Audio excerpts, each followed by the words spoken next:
Bom, dando continuidade ao nosso assunto, a gente falou um pouco sobre, antes de falar, falou sobre a cidade, um pouco sobre a história de desenvolvimento dessa cidade, como ela está atrelada ao desenvolvimento do capitalismo, mas falou que antes da gente pensar, por que estudar sociologia e estudar o meio urbano? O que a sociologia tem a ver com o meio urbano?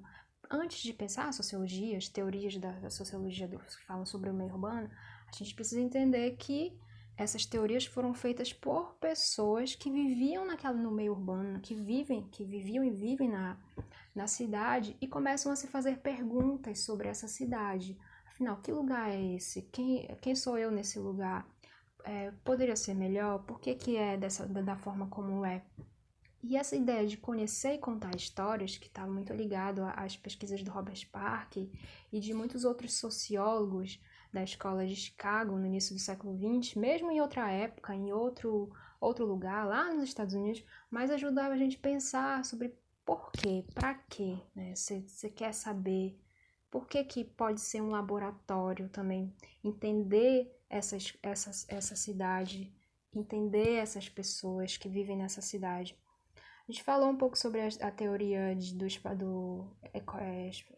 da Escola de Chicago do espaço urbano como ecossistema, em que a cidade, assim como as espécies e os organismos vivos, eles competem por vantagens territoriais, os grupos sociais também competem entre si. Tem até esse modelo aqui do círculo concêntrico que fala, por exemplo, de que as pessoas da classe média alta e alta, elas acabam ocupando as moradias de classe média alta e de alta, elas acabam ocupando os espaços mais privilegiados da cidade, enquanto as pessoas mais pobres ocupam espaços menos, onde as moradias são mais deterioradas, onde os serviços públicos não chegam, né? Então, essa ideia de que nessa competição relacionada à ecologia, alguém sai perdendo, alguém sai ganhando, e aqui o comportamento criminoso está muito relacionado àqueles que saem perdendo. Porque quem são essas pessoas? Onde é que elas vivem? O que contribuiu para que elas chegassem a cometer crimes? Aí fala da pobreza, da falta de acesso aos serviços de educação, saúde, ao isolamento dessas pessoas. Então, ainda que, por exemplo, a gente olhe para esse círculo, esse mapa que foi feito da cidade de Chicago e vê que ele não se aplica às cidades brasileiras, mas vocês percebem que há uma busca de entender que cidade é essa? Por que essas pessoas... Tem as pessoas que saem perdendo e saem ganhando nesse sentido, né? E por que isso acontece? Qual é a relação entre o espaço que elas vivem e o comportamento social, a questão da ausência dos serviços essenciais, enfim, para ajudar a gente a pensar questões hoje, sabe? E, continuando, a escola de Chicago ela também tinha um interesse pela entender a psicologia dos moradores. O George Simmel, que foi um sociólogo que morreu antes de 1920, ele foi um interesse muito grande dos estudiosos da escola de Chicago, porque ainda hoje ele tem obras muito vivas para a gente pensar as cidades hoje, ainda que ele tenha vivido, né, morreu antes de 1920, mas ele tem obras muito vivas para a gente pensar até as cidades hoje. Por exemplo, fala que a vida das cidades, quanto maior as cidades, mais complexa são as redes de interações. E essas redes de interações, trouxe até uma imagem para a gente pensar sobre essa rede, né? Elas criam certas condições psicológicas. Por exemplo, a gente fala assim, a gente é uma sociedade muito individualista. O que a gente quer dizer com individualismo? Se eu já falei um pouco como, historicamente, essas cidades modernas elas estão atreladas ao desenvolvimento do capitalismo, então esse individualismo ele também está relacionado a uma busca para se diferenciar do outro e se especializar em diferentes funções, até como uma forma de sobreviver e se encaixar nessa produção capitalista. A gente observa, por exemplo, essa imagem aqui, ó. Eu sou professora, eu me dedico integralmente ao trabalho de professora, então eu ganho para isso. Não eu tenho tempo para produzir outras coisas. Eu vou à padaria, eu vou ao mercado, compro pão, né? Existe uma pessoa que trabalha, ganha o seu dinheiro, emprega o seu tempo na produção desse pão. E há uma rede de relações, de interações aqui, que eu falei, né? Que fazem com que o pão chegue na padaria. Ou chegue na padaria, não, chegue no supermercado. Né? E essa rede de interações que faz com que o pão chegue no supermercado, ela está relacionada a essa interdependência. Porque eu preciso do trabalho de várias pessoas, né, de uma rede, de interações diversas, para que esse pão chegue. E eu preciso desse trabalho, porque eu não tenho tempo, nem posso investir eu mesma na produção desse pão, né, da minha casa. Então, vocês percebem que essa especialização de funções, ela gera essa interdependência. Só a gente pensar que na escola existe o professor, mas tem o coordenador, tem o secretário, tem a pessoa responsável pela limpeza, tem uma série de funcionários que tem relação, que são, um precisa do trabalho do outro, né? Por conta dessa complexidade aqui, dessa rede, dessa complexidade essa complexa rede de interações, né? E a interdependência e a individualidade, elas fazem parte, né, dessa complexidade, dessas condições. Uma outra questão que o George Simmel ele fala na Metrópole e a Vida Mental é sobre a atitude blasé. Blasé é uma palavra em francês que quer dizer entediado. Então, assim, entediado está relacionado a quê? A postura de indiferença para se proteger dos inúmeros estímulos que acontecem nas cidades. Você vai no shopping, tem tanta gente, tanto barulho, tanta propaganda, tantas músicas e coisas ao mesmo tempo que acontecendo. Você tá no ônibus, tem tanta gente, tanto barulho, tantas ônibus circulam no terminal, né? Tantos ônibus circulando, tanta coisa, que isso sobrecarrega os seus sentidos. E essa sobrecarga de sentidos faz com que você acabe tendo essa postura de não ter a energia necessária para reagir a tantos estímulos. Por isso que essa postura de indiferença e de apatia, ela não acontece no campo, numa região assim, que as pessoas vivem mais afastadas uma da outra, que mesmo que eu passe por alguém, por uma pessoa, eu estou andando no caminho, na estrada, e eu passo por uma pessoa desconhecida e eu falo com ela. Porque esse excesso de estímulos, ele não acontece nessas pequenas cidades, no campo, enfim, ele acontece muito mais nessa região, nas cidades grandes, enfim, e é muito provável que cada pessoa estranha que eu me deparo, eu fale com essa pessoa. Ou isso também é uma razão pela qual as pessoas oferecem para outras na rua. Uma pessoa, eu te ofereço alguma coisa, ao primeiro momento eu compro. Só que aí, já mais adiante, tem a outra pessoa te oferecendo outro produto e mais outra pessoa te oferecendo outro produto e outra pessoa. Então, você acaba já tendo essa postura, né? Até com uma forma de se proteger, mas também com uma incapacidade para reagir a tantos estímulos, né? Essa atitude blasé, de apatia. Bem, e também outra característica que o Simmel fala sobre esse indivíduo metropolitano que age com a cabeça está relacionado às relações de impessoalidade, de superficialidade. Você vai num banco ou numa clínica, você pega uma senha, você é um número. Então, o funcionário vai te atender, pouco importa os problemas pessoais desse funcionário, né? Ou pouco importa os seus problemas pessoais. O que importa ali é a burocracia, os papéis, são os números, né? A questão racional, né? A pensar com a cabeça, agir com a cabeça, né? Por isso que acaba sendo até uma questão para a gente pensar sobre essa sociedade, porque se tudo acontece racionalmente, né?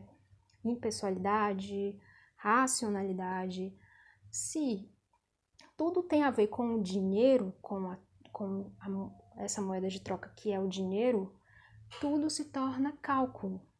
Se tempo é dinheiro, o que é que acontece? Uma pessoa, estou na rua, acontecem situações, né, de injustiça e tal, e eu já não consigo mais perceber, porque quando eu saio, quando você sai, quando a gente é sempre para fazer alguma coisa racional. Pessoas geralmente saem para trabalhar, então elas precisam elas têm uma hora, né? Então, se elas estão perdendo tempo, se elas perdem tempo para ajudar alguém, elas também estão perdendo dinheiro.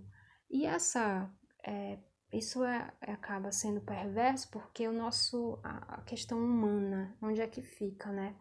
Não ter tempo para olhar para o outro e acaba tudo se resumindo ao cálculo, ao objeto. Nós acabamos nos tornando objetos. Tanto que faz a gente pensar muito sobre essa quarentena que a gente está vivendo. Por que é tão difícil parar? Porque se a gente está numa sociedade capitalista em que a cidade acaba existindo por conta desse capitalismo, o que é que acontece? O que vocês acham que acontece? É muito difícil parar porque se tempo é dinheiro. Se eu estou perdendo tempo, se eu estou perdendo dinheiro e se o dinheiro está ligado à sobrevivência, principalmente para essas pessoas pobres, em que o capitalismo ele chega de forma ainda mais cruel, mais perversa. Então as pessoas pobres é que sofrem mais por estarem paradas, porque se elas têm menos recursos, menos dinheiro para se manter, então a situação ainda é mais perversa para essas pessoas. Tudo isso faz a gente pensar, se a gente vivesse em outra sociedade em que tempo não fosse dinheiro, talvez a gente vivesse essa quarentena de outra forma, né? De uma forma talvez menos perversa. Não sei, é uma ideia, né? Sobre essa ideia de sociedade do cálculo, enfim, capitalismo. Mas uma outra questão que o Zeno lançou, numa outra obra, As Grandes Cidades e a Vida do Espírito, ele fala que nas cidades há uma busca maior pelos habitantes pela liberdade individual em relação a uma certa vigilância nas pequenas cidades. Parei aqui um pouco para respirar, enfim, mas quando ele fala de vigilância, eu também remeti muito ao texto que está até no livro de vocês, do Donald Person, acho que é Donald Person.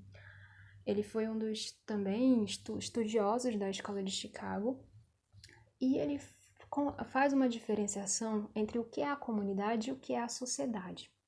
Na comunidade, as relações que é o modelo das relações nas vilas e nas aldeias rurais, a personalidade do indivíduo ela exerce grande força sobre a coletividade, porque as pessoas elas estão mais próximas umas das outras, há uma interação maior entre as pessoas.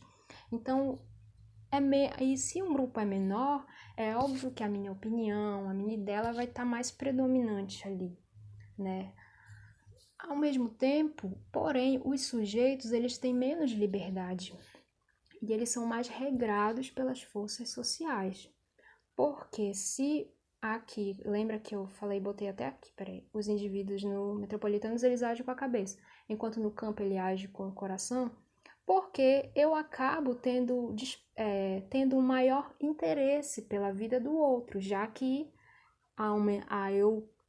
as pessoas estão mais próximas umas das outras, né, na comunidade, nessas vidas, nessas aldeias, então eu acabo despertando em mim um interesse maior pela vida do outro, e essa pressão da tradição, da religião e de outras questões, elas acabam sendo maiores nessa pessoa, nesse indivíduo, ele acaba tendo menos liberdade.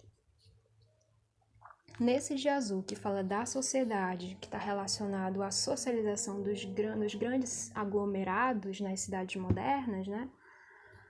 A personalidade individual ela exerce pouca força sobre a sociedade, porque, sabe a ideia de a pessoa se perder na multidão, de você a ideia de se perder na multidão está muito relacionado a tanta gente que você acaba se misturando àquele coletivo.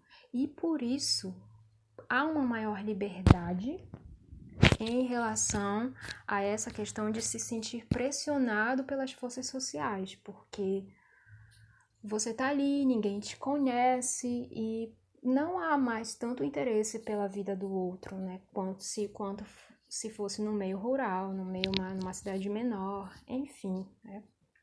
Isso me fez lembrar de um exemplo de um filme que eu assisti, é um filme de 2018, A Costureira de Sonhos, é um filme indiano. E retrata a história de uma moça que mora num vilarejo, num vilarejo, e ela é viúva. E aí ela vai para a cidade de Mumbai, na Índia, na Índia, né, que é uma das cidades mais populosas E ela chega e quando ela faz esse movimento de sair do vilarejo para ir para a cidade de Mumbai, ela começa a colocar pulseiras nos braços. Por quê? Porque no vilarejo ela não pode usar pulseiras. Todo mundo sabe da condição dela de viúva e na tradição as viúvas não podem se enfeitar. Só que quando ela vai para Mumbai, ela ninguém conhece ela, ninguém sabe quem ela é, pouco importa sobre a história dela, enfim, não há um interesse, uma fiscalização, uma vigilância, porque há tanta gente que não há essa vigilância se ela é viúva ou não, se ela está deixando de usar pulseiras ou não.